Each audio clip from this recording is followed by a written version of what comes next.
कुरान की किस आयत में लिखा हुआ है कि कुरान के हवाले से हम लोगों को नीतीश जी को वोट करना चाहिए और अगर वोट नहीं करेंगे तो हम गद्दार हो जाएंगे। मेरी नज़र में नीतीश जी से बड़ा गद्दार कोई है क्या मुसलमानों के लिए? एनआरसी का जब मामला आया, नीतीश कुमार को मुसलमानों ने रहनुमा के रूप में जब देखा तो उन्होंने एनआरसी के मामले में समर्थन किया बीजेपी का। अभी आप हदीस का और कुरान का हवाला दे रहे हैं, वही नीतीश कुमार जो आपके हदीस और शरीयत का वक्फ बिल है उसके समर्थन में भी जदयू के बीजेपी के साथ खड़े रहे। बीजेपी तो मुसलमानों का खुला दुश्मन है, लेकिन जदयू पार्टी जो है वो आस्तीन में छिपा हुआ दुश्मन है। नैतिकता के आधार पर अगर ये मुस्लिम होते तो जिस तरह मुस्लिम के 3 लीडर्स ने वक्फ बिल के समर्थन के बाद जदयू पार्टी छोड़ दिया, ऐसे लोगों को भी जदयू पार्टी छोड़ देना चाहिए था। वला तक्सिबुल हक के बिल बातिले व तक्तमुल हक को व अंतुम तालमून, इसका मफहूम है कि हक से बातिल को ना मिलाओ, हक से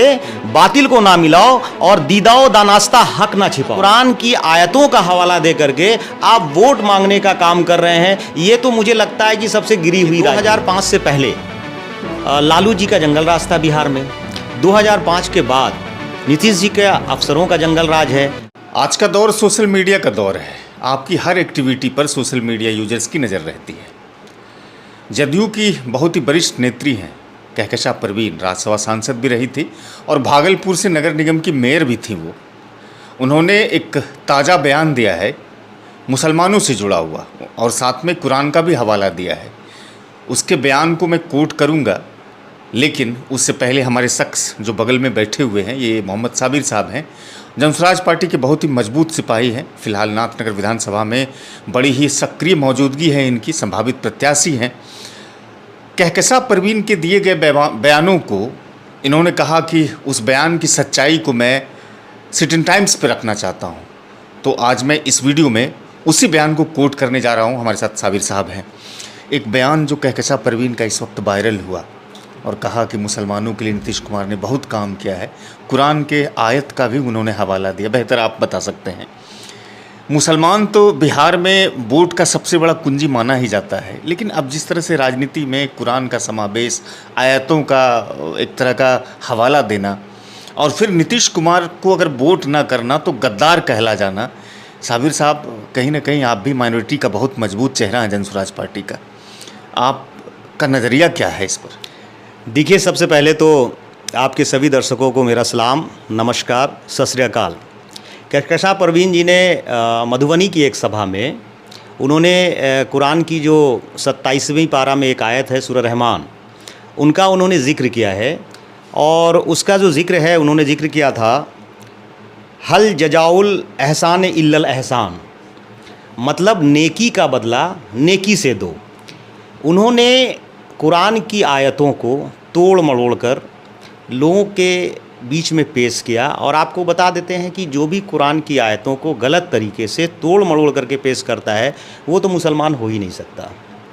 उन्होंने ये भी कहा है कि एहसान का बदला एहसान से चुकाओ। अगर एहसान का बदला आप एहसान से नहीं चुकाएंगे तो आप गद्दार समझे जाएंगे और गद्दार की जो माफ़ी है ना तो दीन में है ना ही दुनिया में है। कुरान की किस आयत में लिखा हुआ है कि कुरान के हवाले से हम लोगों को नीतीश जी को वोट करना चाहिए और अगर वोट नहीं करेंगे तो हम गद्दार हो जाएंगे? मेरी नज़र में नीतीश जी से बड़ा गद्दार कोई है क्या मुसलमानों के लिए? एनआरसी का जब मामला आया, नीतीश कुमार को मुसलमानों ने रहनुमा के रूप में जब देखा तो उन्होंने एनआरसी के मामले में समर्थन किया बीजेपी का। अभी आप हदीस का और कुरान का हवाला दे रहे हैं, वही नीतीश कुमार जो आपके हदीस और शरीयत का वक्फ बिल है उसके समर्थन में भी जदयू के बीजेपी के साथ खड़े रहे। बीजेपी तो मुसलमानों का खुला दुश्मन है, लेकिन जदयू पार्टी जो है वो आस्तीन में छिपा हुआ दुश्मन है। नैतिकता के आधार पर अगर ये मुस्लिम होते तो जिस तरह मुस्लिम के 3 लीडर्स ने वक्फ बिल के समर्थन के बाद जदयू पार्टी छोड़ दिया, ऐसे लोगों को भी जदयू पार्टी छोड़ देना चाहिए था। यानी आपका इशारा कहकशा परवीन की तरफ? बिल्कुल बिल्कुल। अगर आप सही में मुस्लिम होते तो आप नीतीश जी के साथ कभी नहीं रहते। तो यहाँ तो है कि वोट की राजनीति करनी है, अपना बैंक अकाउंट भरना है और मुस्लिम वोटर को बरगलाना है। आपको एक कुरान का हवाला मैं देता हूँ, उसकी एक आयत है कि वला तक्सिबुल हक के बिल बातिले व तक्तमुल हक को व अंतुम तालमून, इसका मफहूम है कि हक से बातिल को ना मिलाओ, हक से बातिल को ना मिलाओ और दीदाओ दानास्ता हक ना छिपाओ।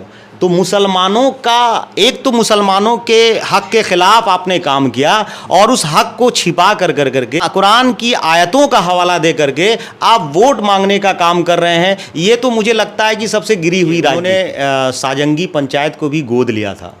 कहकशां परवीन जी से जाकर के पूछिए कि साजंगी पंचायत को गोद लेने के बाद जो उनके सौंदर्यीकरण का काम करना था या लोगों की जो स्थिति है उसमें कुछ बदलाव होनी थी क्या? तो साजंगी पंचायत की स्थिति भी आप जा करके देख लीजिए, कथनी और करनी में अंतर होता है। ये बयान कहकशां परवीन का इस वक्त आया है जब जनसुराज पार्टी और प्रशांत किशोर लगातार मुस्लिम समाज के बीच में बहुत ज़्यादा सक्रिय है। क्या ये घबराहट के कारण इस तरह का बयान दिया गया? ये क्या लगता है कि ये वही तुष्टीकरण और ध्रुवीकरण की राजनीति कहकशां परवीन ने शुरू की है? बिल्कुल बिल्कुल। देखिए 2005 से पहले लालू जी का जंगल राज था बिहार में। 2005 के बाद नीतीश जी के अफसरों का जंगल राज है। नीतीश कुमार जी ने मुसलमानों के लिए किया है। 2020 के विधानसभा चुनाव में 115 सीट पर 122 सीट पर जदयू लड़ती है। जीतन राम मांझी के सीट को अगर हटा दिया जाए तो 115 सीट पर जदयू चुनाव लड़ती है और उसमें उन्हें मुसलमानों को टिकट कितना दिया? 11। 16 अभी 2024 का जो एमपी का चुनाव हुआ उसमें 16 सीटों पर जेडीयू चुनाव लड़ती है, उसमें मुसलमान को टिकट देता है 1। तो भाई ये तो आप वोट की ध्रुवीकरण कर रहे हैं ना। दोनों पार्टियों ने मुसलमान की जितनी हिस्सेदारी है, मुसलमान की जितनी भागीदारी है, उसके हिसाब से आप लोगों ने तो हिस्सेदारी दिया नहीं मुसलमानों को।